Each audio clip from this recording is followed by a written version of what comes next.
State House, and then moved on to the Senate. She's in her first full term with the Senate, representing the 7th District, which includes all of Warren County and portions of Hennepin County. She's had numerous legislative accomplishments in her first term, including some response to the Joe Plummer issue, where she was successful in getting a bill passed that will limit what the access to private citizens' records for governmental purposes. Also played a critical role in developing a state energy bill. As the House's point person, served as the House's point person on Medicaid. She's done a lot in a short period of time. Her major accomplishment is writing and spearheading SB 5. And here to talk to us tonight, please welcome Shannon Jones.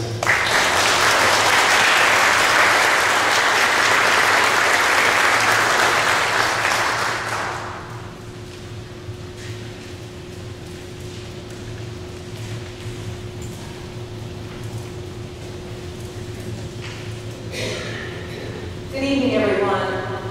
Thank you all for the opportunity to come and answer any questions about Senate Bill 5 and talk a little bit about why I find myself here before you and what I think it means to the state of Ohio, as well as the impacts of the referendum campaign in November. So I'm just going to talk for a few minutes so we can leave as much time as possible to answer as many questions as we can. I know there's so much misinformation out there that I'm more interested in the things that are near our minds and clearing up any misinformation out there. But before I begin, I want to introduce my daughter who's sitting back there, Anna. Anna, there she is. And we had a little some juggling to do in the Jones household. Unfortunately, we had a passing in the family, and my husband had to go out of town, and my son's in football practice, so it was spur of the moment. I decided to bring my 7-year-old with me, and honestly, as I was driving down here, I thought it was really only appropriate that I do so, because Anna is really one of the reasons that I ventured down the path of Senate Bill 5, along with 16 of my Senate colleagues, the Ohio House, and Governor Kasich. And I know that in every one of your lives, there's an Anna or an Andy or somebody that brings you to meetings like this because it's really their future that we're fighting for. And so I thank her for her patience, and we'll see how well she does. So I guess I'll answer questions for as long as Anna's patient. But at any rate, that's either trying to get me out or you're just encouraging her to be patient. I don't know which it is. In any event, it's probably appropriate just so you have a chance to hear from me why I went down this path, what was in the forefront of my mind as we were crafting the legislation, and talk a little bit about what the legislation does, and then we'll throw it up open to questions. I know that Gary Greenberg was here not too long ago. Were folks able to, how many of you here heard Gary's presentation? Okay, good. So there's some background information on the technical aspects of Senate Bill 5. But for me, this journey, I don't know that I call it a journey, but this legislative investigation really began for me in the culmination. Carol and Ed Moats, wow, it's so good to see you guys. My confirmation sponsor came to see me.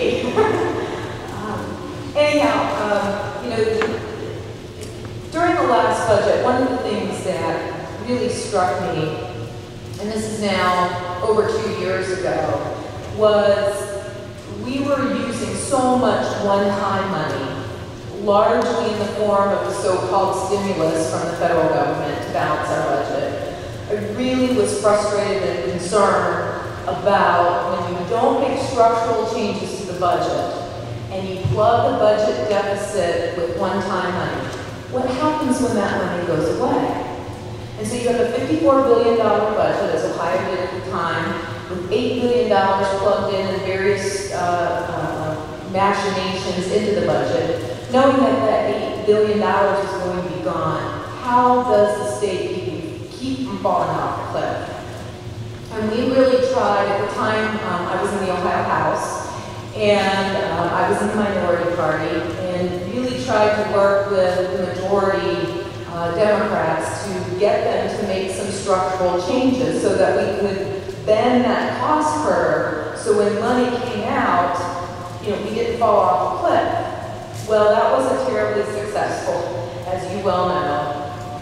And, it's very frustrating being in the minority party because it's sometimes you don't feel like your voice is being heard.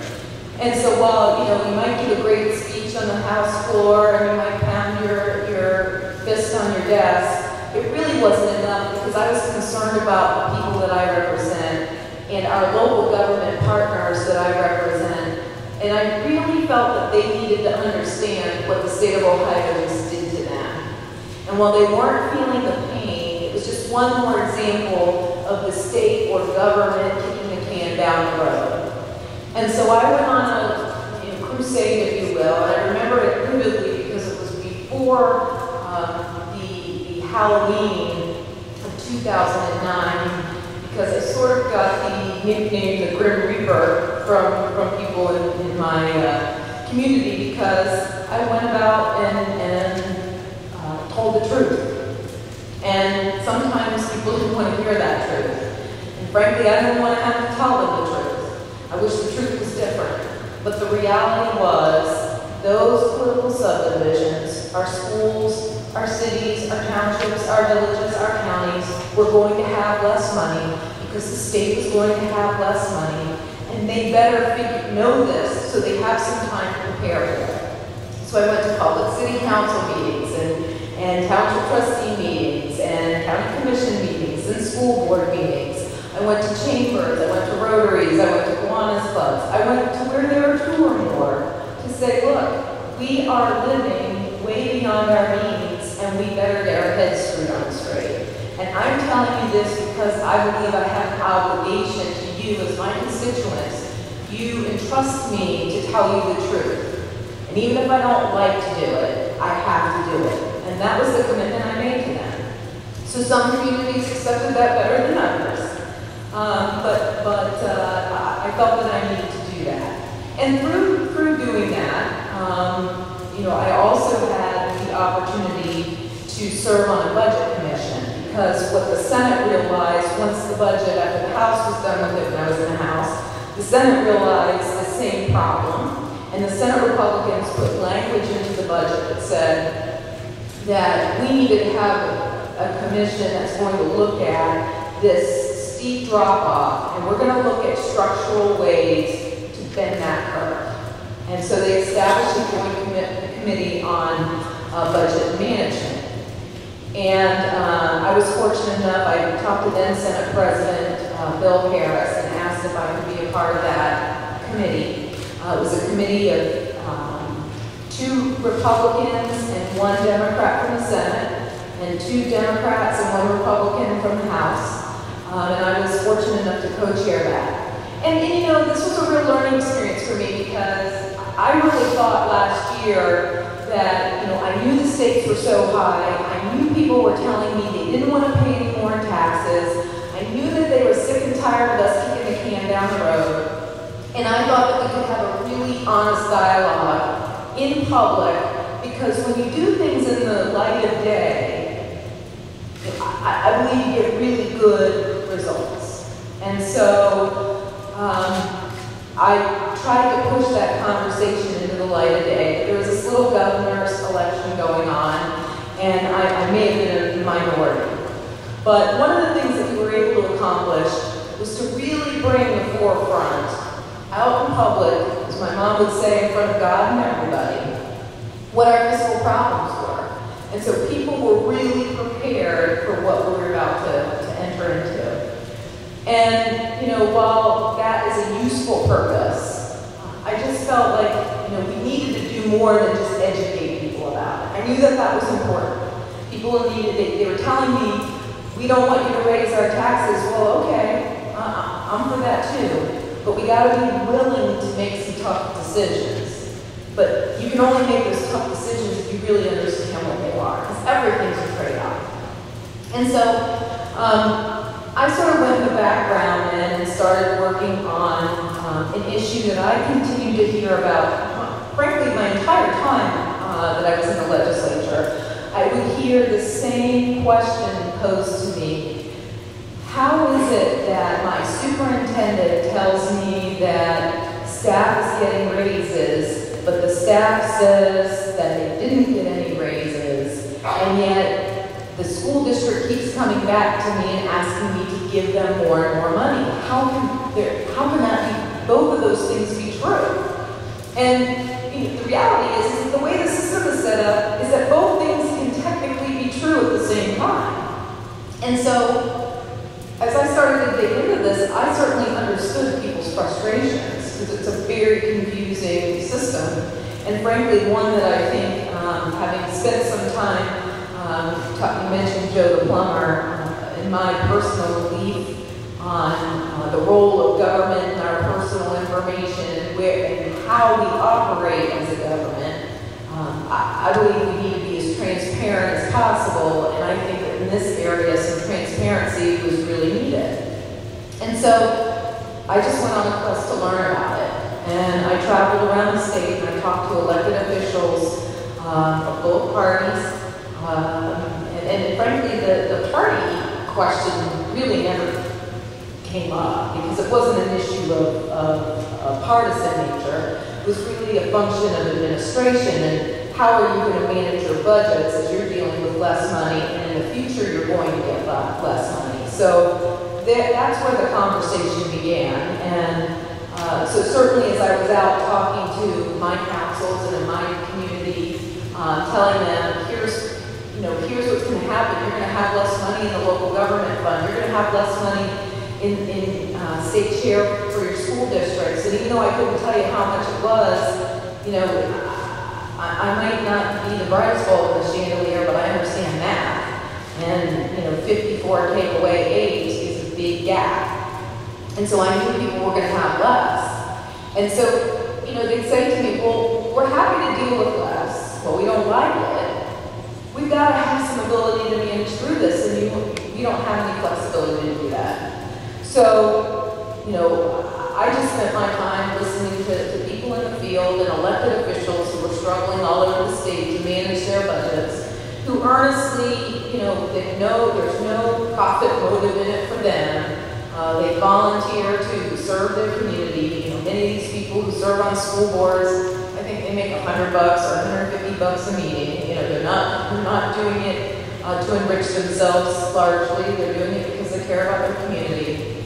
But they're really struggling in how they're going to make a difference, and concerned about having less resources in order to do that. So that's really how it started. It's not any more Machiavellian than that. When you don't have any more money, you got to figure out how you're going to continue to provide the same level of services with less money. And if you can't provide the same level of services with less money, you got to prioritize those services and focus on those, or you have to figure out how you're going to get more revenues into the system. It really isn't any more difficult than basic math. And the irony of this whole conversation, of course, is the background of the economy, where you have people who have been dealing with this in their own families and their own businesses already. So, most of us have already been feeling the effects of a softening economy. I represent a community that's one of the, my district, and certainly Butler County would fall into this. We have some of the lowest unemployment in the state, yet it's still not acceptable. Nearly 10% of my constituents are unemployed. And when you factor in those who are underemployed, the number is much higher. And some of those folks have lost benefits. And some of those folks, a spouse has had to go back and pick up a part-time job. Many people are trying to work 2 jobs just to make ends meet. and businesses are trying to adjust accordingly, and some have had to, make decisions that they don't want to make. But that's just the reality that was going on in, the periphery as I was doing my, investigation about how government needed to respond to this economic condition. And at the end of the day, what everybody seems to be in agreement about is, well, we're all moving and unified towards a common purpose to, put Ohio back to prosperity. We know that it's not going to happen quickly, and that we have a race against time because every moment counts. But every economist is saying, look, the economy's just been fundamentally restructured. It's been fundamentally restructured. And so we know that because our families have been restructuring over the last couple of years.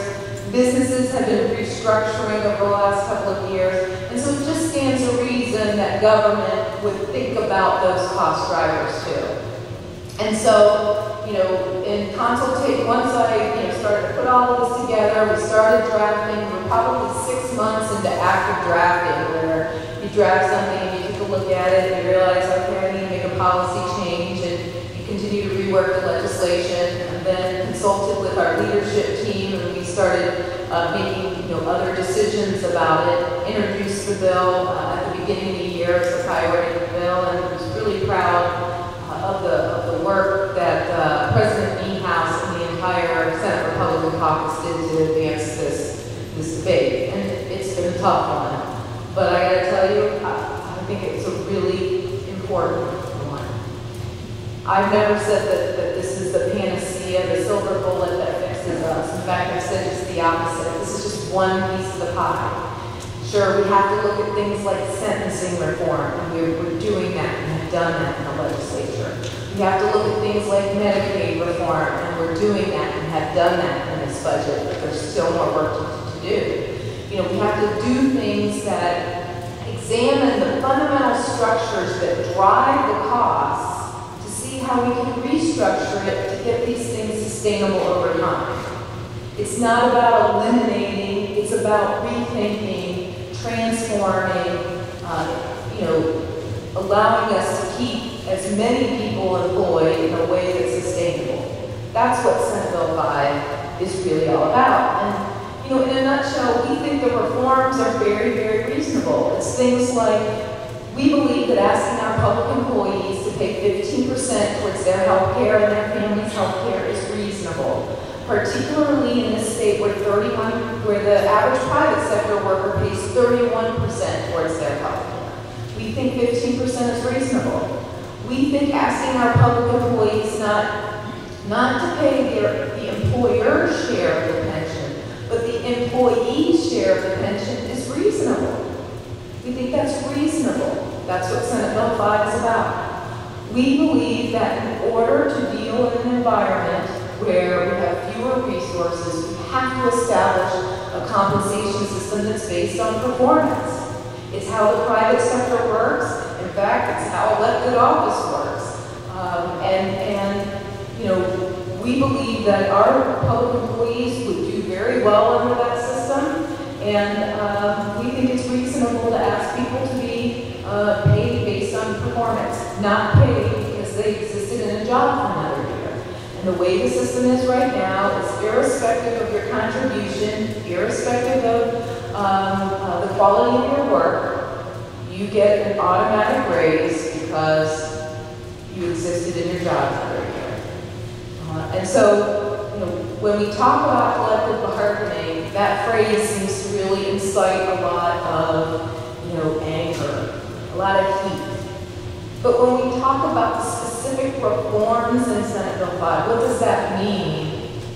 People really understand it. And so I've been on a crusade to talk to groups much like yours, and I'm back at the Kiwanis clubs, and I'm back at the Rotary clubs, and even the Optimist clubs have invited me back because they said I'm not optimistic enough to speak to their clubs any longer. But because I'm here doing this because I really am optimistic about Ohio's future. But we just have to be brave enough to see it through. Sure, we need to do pension reform, we need to do regulatory reform, we need to do Medicaid reform, reform, we need to do sentencing reform, we need to do all of those things. This is one piece.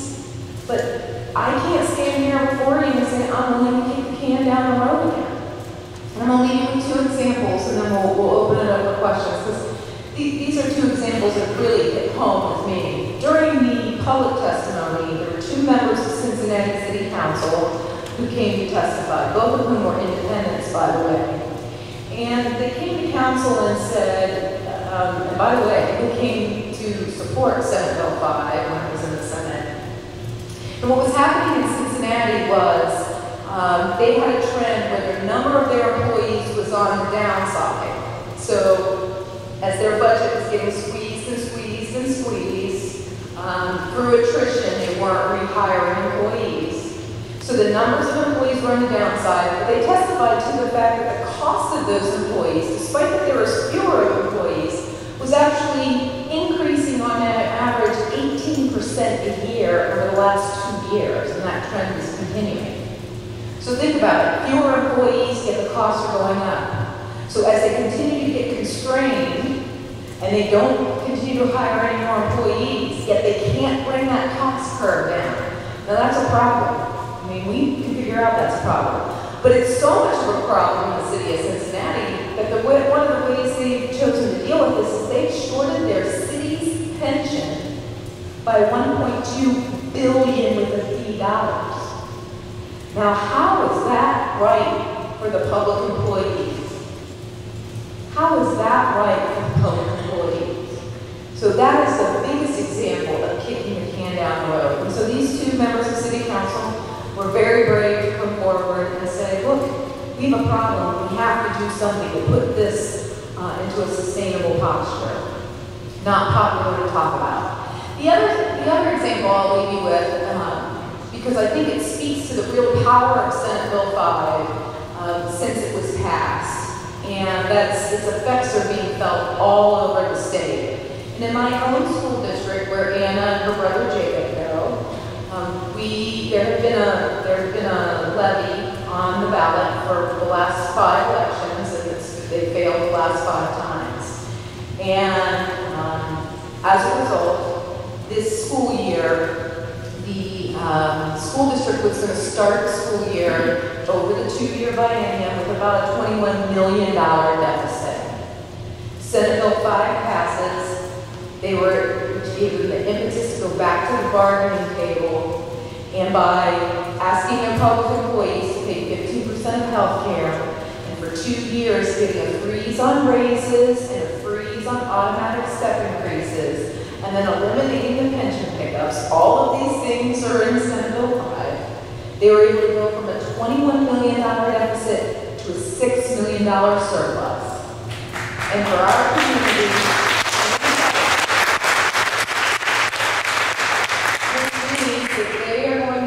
delay in coming to talk to the taxpayers about more revenues until November of 13, and they've been able to restore things like high school busing, reducing the costs of pay-to-play and student fees and so forth.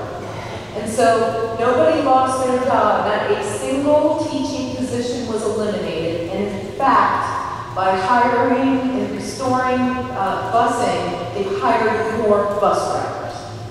That's what we're talking about here is, the private sector employees, many haven't gotten raises for a couple of years. I wish it wasn't the case. I wish our economy was booming and people were getting raises, but government's no different than the rest of us. And so it only stands to reason that would be lined up. And so one of the things that I circulated was just my newsletter. The reason I wanted to draw your attention to this graph because it really illustrates the point that's on the inside. And the bottom line is quite simply the consumer price index for the Midwest over this period of time. And you can see as the economy started to soften, what the CPI started to decline. So then the next line above that are private sector salaries. And so you see them trending just where the CPI does. But then you see the lines for teacher, other public officials, and then safety, how those numbers keep increasing. And so that's the trajectory that we have to change. It's not that we want, we want to eliminate public employees, or we want to, cut and slash public employee benefits. What we're saying is we have to have the ability to manage through the economic cycle that the private sector clearly does, but the public sector is completely unresponsive to.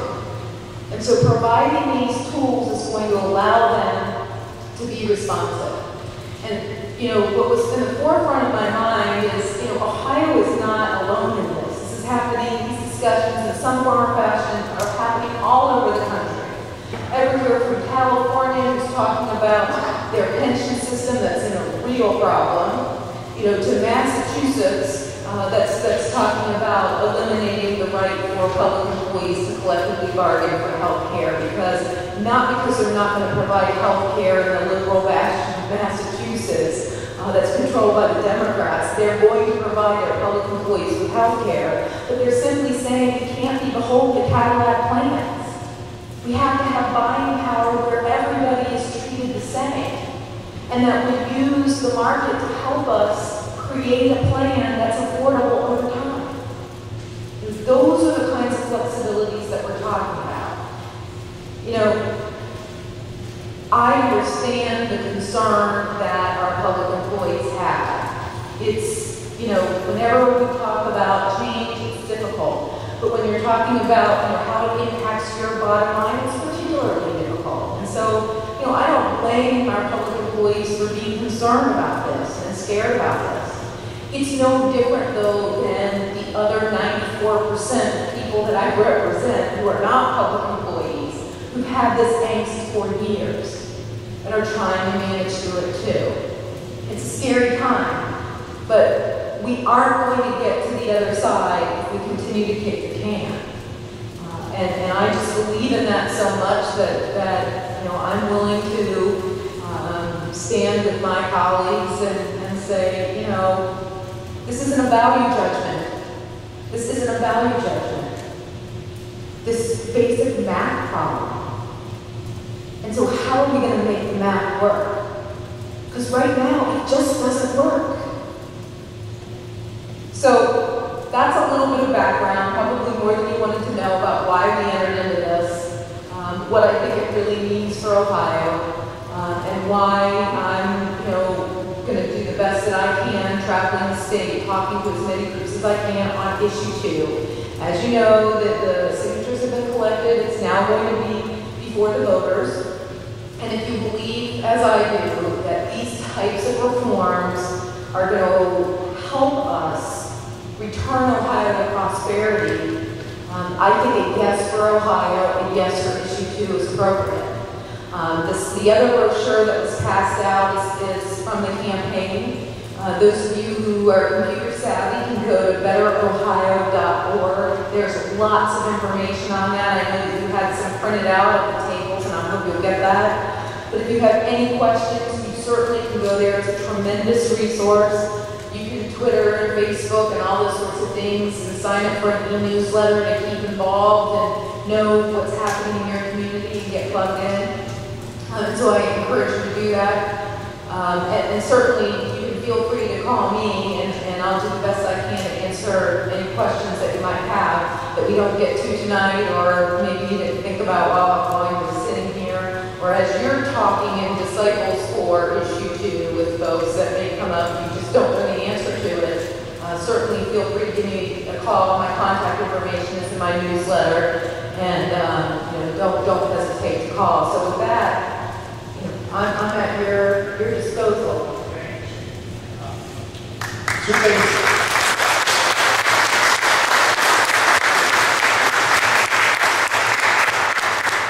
Some of the group did not get your newsletter because we ran out. So would you let us know how to obtain that? Yes.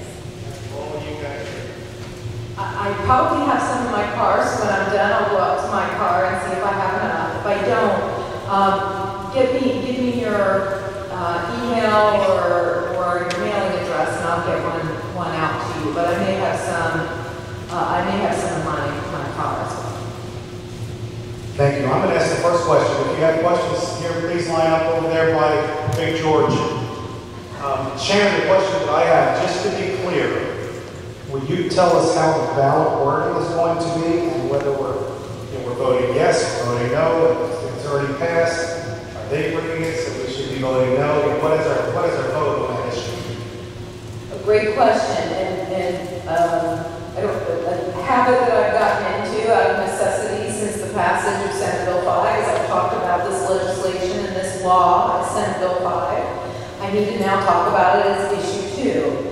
And if you want to preserve the reasonable reforms embodied in the law passed by Senate Bill 5, you vote yes on issue 2. And I was talking with some folks from the Healthcare Freedom ballot initiative a couple of weeks ago at a different meeting, and I think it's quite simple. Yes on issue 2, yes on issue 3, yes for a better Ohio. And so to support the common sense reforms, you vote yes on issue 2. George? The opponents of issue 2 claim Senate Bill 5 will cost jobs. How do you rebut that? Great question. It's one I hear all the time. And you know, again, I would answer this a couple of ways. Number one, we're out of money. And so there's nothing that I can say or do at this juncture unless I'm willing to raise your taxes, and I'm not willing to do that because in this kind of economy, that's the last thing we ought to be thinking about. We have to figure out how we're going to continue to provide the quality services that people have come to expect with less resources. And so that's a fact. We're dealing with that fact. So how can we do that to preserve the quality services? We want to keep as many people employed as possible. So in the example that I used in the city of Springboro, where I send my own kids to school, they didn't eliminate a single teaching position. And in fact, they actually hired new bus drivers simply because they were able to manage through, a difficult financial time by not doing things like giving automatic raises when we simply don't have the money to do that. And so, Camden, New Jersey is a perfect example. Because in Camden, there was an unwillingness to make any concessions, and so the status quo remained. That council had to lay off 45% of their police officers. So when you have less money, we may have fewer employees. That's been happening already because local governments are already in a constrained environment. But this is about, people still want the services. So how are we going to do that better, more efficiently? And so to do that, putting a performance-based pay system makes complete sense. If we're going to have fewer employees through attrition, like in Cincinnati, we want to make sure we have the best employees who are the most flexible, who are the most efficient, and we want to reward those people. If that's the way it works in the private sector. So, there are a lot of people who are hurting and lost their jobs. We just can't, expect that those people pay for those who aren't responding to the environment that's out there. So we're going to have less money, which everybody knows we are. That's a fact.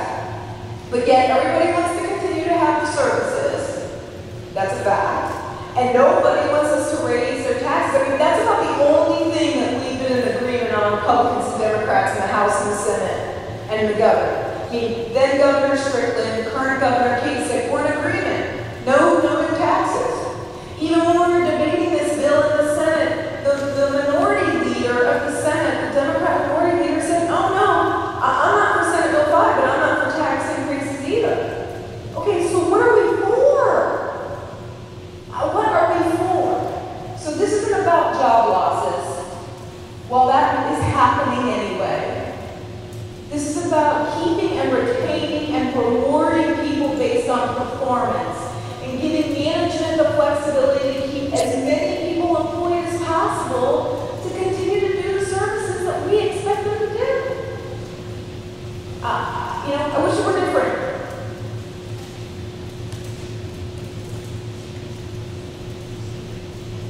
Thank you for coming, and thank you for SB5. I was impressed with the results from your school district, and I suspect there are probably other success stories like that. Can we get those results tabulated and presented to every school board president in the state, and maybe sent to every editorial, every newspaper board, every major city in Ohio, get the word out? Yeah, I'd like to be able to say that the city of Springboro Schools is an exception, not the rule. But the really good news is, once Senate Bill 5 passed, they weren't alone in coming back to the bargaining table. And I bet you for about a 60-day period of time, I received at least one phone call a day from a school board member or superintendent, some I knew, some I didn't, who said, wow, thank you. The labor is coming forward with the initial offer that if we even offered that at a negotiation, they'd walk out of the room. And so you see the success around the state that only happened because the pressure was on Senate Bill 5. That's why I go out to groups like yours to say, we want to keep these reforms in place, because this is what we're talking about. And so while Springboro, I'm as a parent, as a taxpayer, and as a legislator, I'm really pleased with the work that Springboro did. We can talk about the decisions made in the past, but moving forward, I'm pleased with where they are. But Springboro's not alone. We've got to continue to empower managers that we elect to manage. We elect our school boards. We expect them to manage. Let them do that. Give them the flexibility to do that.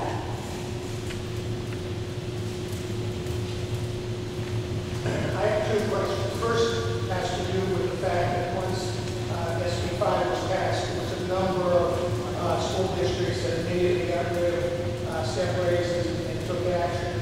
And it appeared that the leverage of SB 5 was the reason for it.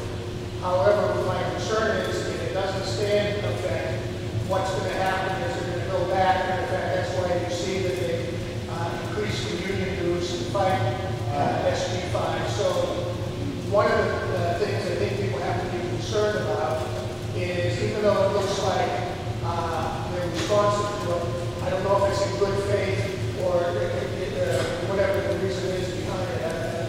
So I think you got to be cautious in saying, well, that's what they did, because I don't know if it'll stay that way if it's repealed. And the other, it has more of a fundamental question.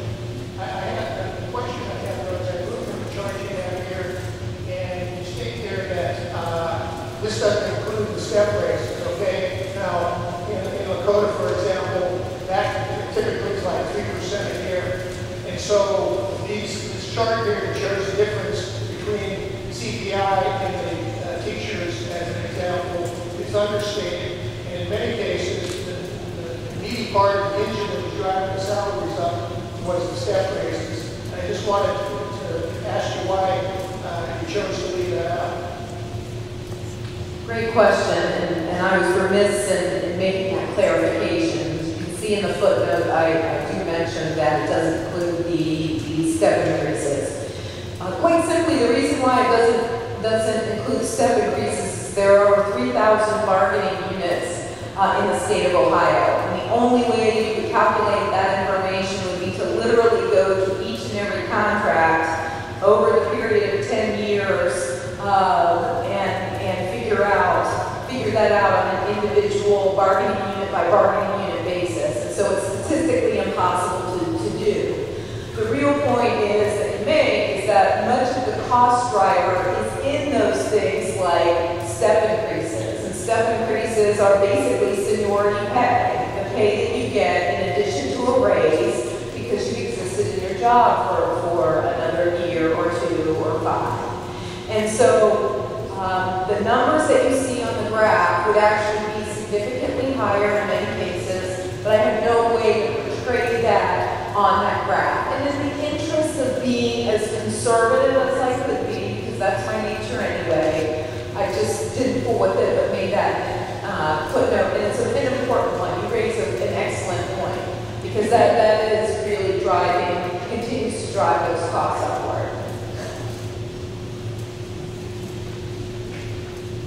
Hi, my name's David Brown, and I'm a union member at our Cincinnati Public Schools. My only question would be is that why would Governor Kasich come through and, at least acknowledge the unions and work with them and attempt, to get their input on this bill? I've always seen things as a two-way street. I'm actually a registered Republican, but I'm probably not voting Republican any longer. I feel that in some ways it was a personal attack on the quality of work that citizens see, while there may be many people, or some, that don't do their job the way they should, or typical stereotype of the way you public worker. I do show up to work every day, and I work in an environment at most schools where it's 93% poverty rate, much unlike anyone in the country. It's a very difficult job, not only to show up every day, and I maintain heating and air systems in the building, things of that nature, but there's a certain personal level that it takes to get to deal with these children every day on top of that. And I do feel slightly disrespected that maybe we're not valued the value that everyone else is. And I do pay 10% of my pension, and my union's not one of the big three. So I think that SB5 gives it a broad brush, and you're smacking down a lot of smaller unions, a lot more of a common man than you are going after the big three. I don't think I can name them, because we all know what they are. Thank you for your comments. Let me say a couple of things, because I think this really speaks to the heart of Senate Bill 5. For me, one of the key things that I'm very concerned about is our public education system. And I'm a product of the public education system. I send my kids to the public education system. But for the public education system, I wouldn't be here today. And so, from where I sit as the author of the bill, I don't view myself as anti-education. I actually view myself as very pro-education. And here's because I agree with you that teachers can change people's lives. They've changed my lives. And they can change other people's lives. Because I believe a teacher, a good teacher, can compensate for things like poverty level, for things like circumstances at home. Because I really believe in that, I just fundamentally believe, especially in a time of declining resources, that those who aren't cut out to be in your profession, we ought to be able to get rid of them. Because when we can't do that, it harms our kids, and it harms the profession too. And so, all the studies tell us about educators is that a very small percentage of poor teachers can have a significant and detrimental impact on a child. And what we're talking about is not 50%. We're talking about 5 to 8%. If we were able to get rid of the 5 to 8% poorest performing teachers and not replace them with the 5 to 8% highest performing teachers, but any teacher in the middle, the difference in our economy brought back in today's dollars, would add $35 trillion to the economy over their lifetime. Now think about that. We've had a national debate over $1 trillion or $2 trillion. What I tell you is if we want to honor the good teachers and we want to help the okay teachers become great teachers, then we have to be brave enough to talk about those ones who aren't very good, because they hurt our kids. And here's the thing. I ask teachers who come to my office and say, look, do you know who the 5 to 8, 10% best teachers are in your school building? And they all say yes. Because everybody knows an excellent performer. Everybody knows who they are. They're glad to be there. They're working with their kids. They're always on the floor with them. They're always working extra. They help other faculty members. And I said, well, does your superintendent, would they agree with your list? And they said, yeah, probably. Well, does your school board, would they identify the same people? Yeah, sure. With the parents? Yep. With the students? Yep. Okay, so without any special tests, we kind of all know who the 5 to 10% best performing teachers are. Now, if I ask the same question in reverse, can you identify who the 5 to 80% poorest teachers, poorest performing teachers are? They all say yes. They know, you know who they are. And so, what I'm saying to you is, look, I value public education. That's why I send my kids there. That's the value that my parents put in me. But I value your profession and what they do, that I want to be able to you know, have those teachers that inspire our kids. And we're talking about a small percentage of teachers that probably shouldn't be in the classroom. And we shouldn't harm our children to do that. But as a professional, why don't we want our teachers to be in the 5 to 10% best performing? And so, are we going to have to continue to have a debate about what is the instrument that we use to figure out who, you know, motivate, to figure out performance for teachers for that 80% in the middle? Yes, there's no perfect system. We need to keep working on it. I'm committed to doing that. You've got people like, you know, Senator Gary Cates, who's been on the forefront of this issue before going to the chancellor's office, you know, committed to doing that.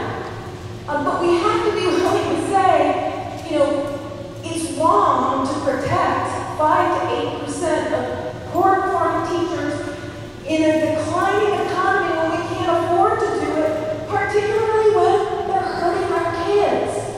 And so I don't mean to put a scourge on your profession, but when we don't get those folks out, that's what it becomes. And so one other point I would make is I tried to, and had talked to lots of teachers, but talked to the teachers' unions who just flat out refused, both verbally and in writing, they just flat out refused to offer any dialogue, any suggestion. That was their strategy. They said so in public testimony, they said so in letters, but they weren't interested in participating. And they said, it ain't broke, so we aren't going to fix it. And I'm just here to say, when we're losing to nations like Iceland in our test scores, something isn't right. And we just have to be, this isn't personal. This isn't a value judgment. You know, like all of you, I have teachers in my family, in my neighborhoods. I have police officers and firefighters in my family and in our neighborhoods. You know, these are professions we value. But how are we going to effectively deal with the reality that's not just today, but it's into the future? How are we going to be able to sustain these budgets over time if we're not willing to talk about systems that protect, you know, the teacher when they're poor performing and everyone knows it? You know, that's my thing. I would, you know, those teachers who work in tough districts with tough students, you know, I applaud them and I want them to be paid a living wage, something that they can, you know, afford, that motivates them to keep doing that work. That's valuable work. I appreciate that. But those teachers who don't want to do that, they're just showing up, I don't want them out. Because there are a lot of young teachers out there that are looking for jobs. Thank you for your comments. In addition to this, what do you see as the repercussions? Yes. Yeah, I always hate prognosticating because, you know, I guess issue 2 is repealed. I think it's just, we just kicked the can down the road and we end up right back where we started from. And we still don't have any more money. We've given our local managers, those elected officials we elect that we entrust to do the right thing. We've just not given them flexibility to do that. And so, you know, I tell my kids this all the time, there's no do-overs. There's no do-over here. Now is the time to say we're not going to kick the can down the road. And it's hard, and I know it's hard. And it's uncomfortable to talk about these things, but we have to be willing, you know, in the public to have this honest dialogue between people who disagree. There's nothing wrong with that. That's democracy, that's liberty, that's what we're fighting for. But, you know, we can't not have the conversation. So my fear is, if issue 2 fails, it's just one more kicking the can down the road.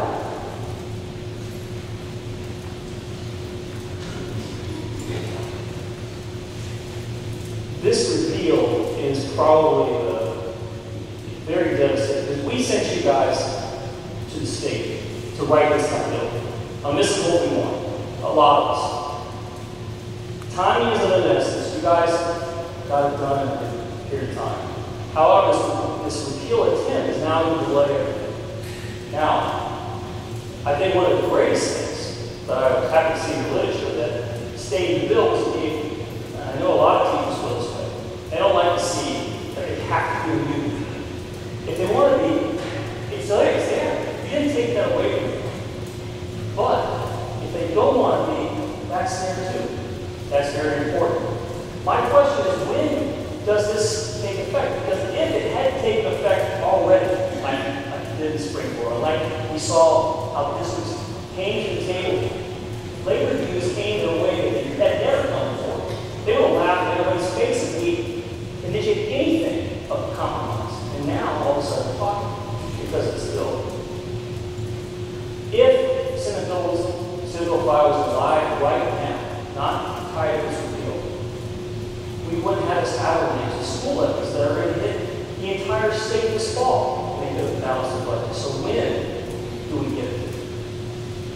Great question. Senate Bill 5 was signed into law by Governor Kasich, and the way our statute's written, it takes 90 days for a law that doesn't have an emergency clause in it before it takes effect. And that was the period of time where anybody, a citizen-initiated referendum could take place. So once those signatures were filed, the law became stayed until the election. So this is their one opportunity to bring it forward by referendum.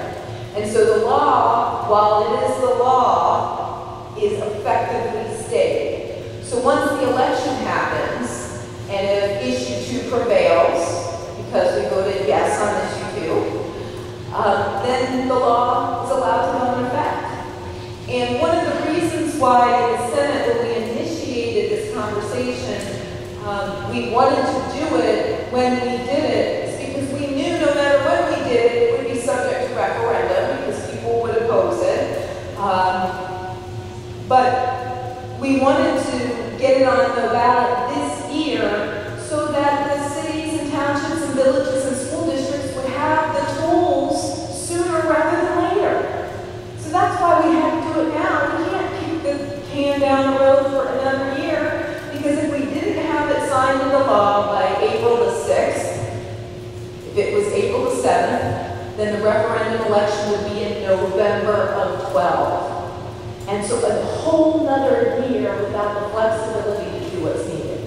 So fortunately, one way or the other, we're either going to have the full effects of it the day after, which I hope we do, or, you know, I think that we just kick the can down the road, and that will happen immediately too. We've got our last few minutes here. Does anyone who's not asked a question want? We're going to do about 2 or 3 more minutes. Great. Shannon, first of all, I applaud you for what you've done. In deference to our union president here tonight, I am not anti-union. I'm very pro-union. It's part of the free markets that the Tea Party stands for. What I'm against, though, are any laws that help or any laws that hurt the union. And over the years, the laws have gone so far from being anti-union to being so far pro-union that as a local elected official, my hands are tied. Do I think Senate Bill 5 is perfect? I think it's got a few warts, but I think it's a heck of a great start. Here's what I like best about it. Today, when we go into negotiations with our various unions and we don't come to agreement, we're stuck with a binding arbitration. An arbitrator ultimately decides the outcome of the negotiations, not your local elected officials. And it's binding. Under Senate Bill 5, you take that authority from an unappointed official who's accountable to no one, and you put it in the hands of the local elected officials. And if you don't like the way we decide, you can vote us out. I have an opponent here tonight. He's a great guy. I'm not going to say his name because Senator Gary Cates told me never mention your opponent's name. But he's a really good guy. And if you don't like the way the local people vote, you can replace us. You can't replace these arbitrators that are appointed, that are accountable to nobody. So I applaud you for what you've done. You're giving the power and the authority back to the local government, and the voters will hold us accountable. And I think it's a great start in the right direction. Thank you for what you've done, Shannon. Thank you for that. You reminded me of a couple of things that I think are worth pointing out. You are so right that the authority goes to the people that we elect to manage our governments. And most people think that that happens already, but that doesn't happen in the case of collective bargaining. And so I believe that the people we elect should ultimately make the decision. They can sit down and negotiate with their bargaining units. They can talk about wages, hours, terms, and conditions, and in the instances of our safety forces, they can talk about safety equipment, and they can go through a negotiation. But I believe that people will make good decisions, the public makes good decisions when they're given the opportunity to understand the facts. And so one of the powerful things that we're going to see with the implementation of Senate Bill 5, and we saw a little bit of this with the contract for the new superintendent, is that all of these contracts are going to be open for the public, even during the time of negotiation. Because I believe the two parties should be able to negotiate in private, so they get good negotiations. But at the point at which they can't reach agreement, and they're going to advance to the next step that accelerates the level and the cost of negotiations, they got to show the public what's the fuss all about. And if they're willing to stand in front of the public that I believe is very fair and balanced and will do the right thing if they know the information, the public will weigh in on those decisions. Transparency is critically important in all of our legislation, but particularly this one. So for the first time ever, you as a taxpayer are literally going to be front and center in the negotiation. Because while there's a time and a place for private negotiation, and we should give parties the opportunity to do that, if they can't resolve their differences in 90 days, then you have to show the public what's the fuss all about.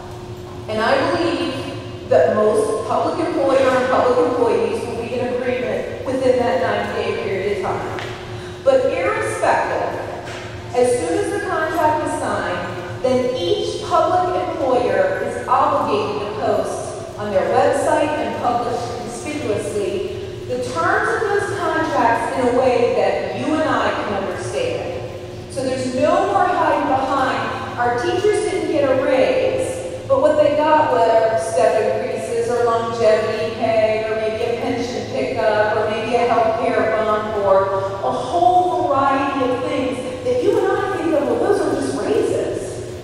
We're going to be completely transparent about it, and I think it's empowering for people to be able to weigh in on these conversations. Have the private negotiation. Parties should be able to negotiate on wages, hours, terms, and conditions, and safety equipment.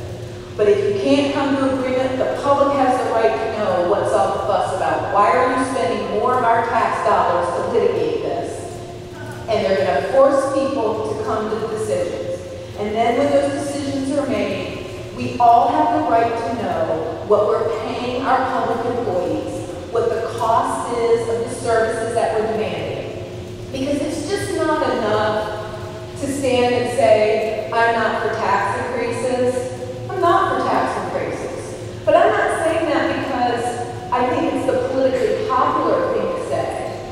I'm saying that because I recognize and own that it is the harder thing to say. Because you can't both be for no tax increases and unwilling to change the status quo. And so I'm here to tell you that I'm going to fight tooth and nail to preserve the reasonable reforms of Senate Bill 5. We need to do this for our communities and for our state. And I believe Ohio will be better for it. I believe our public entities will be better for it.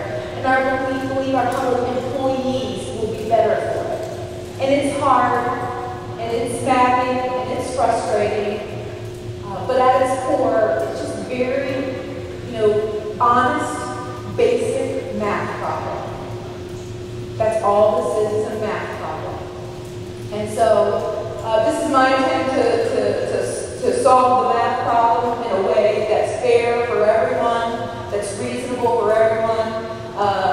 If you have any other questions, I'll stay back for a few minutes and answer any other questions, but certainly don't hesitate to contact me if you have a question or on your drive home. That's what I'm here.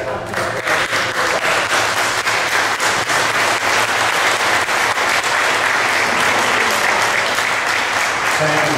Board members, just a second, we got two announcements. My only regret tonight is that we each didn't bring about a dozen friends, neighbors, co-workers to hear Senator Jones. We can get you these resources. We can get you bullet points. If you didn't get her newsletter, I've got a sheet of paper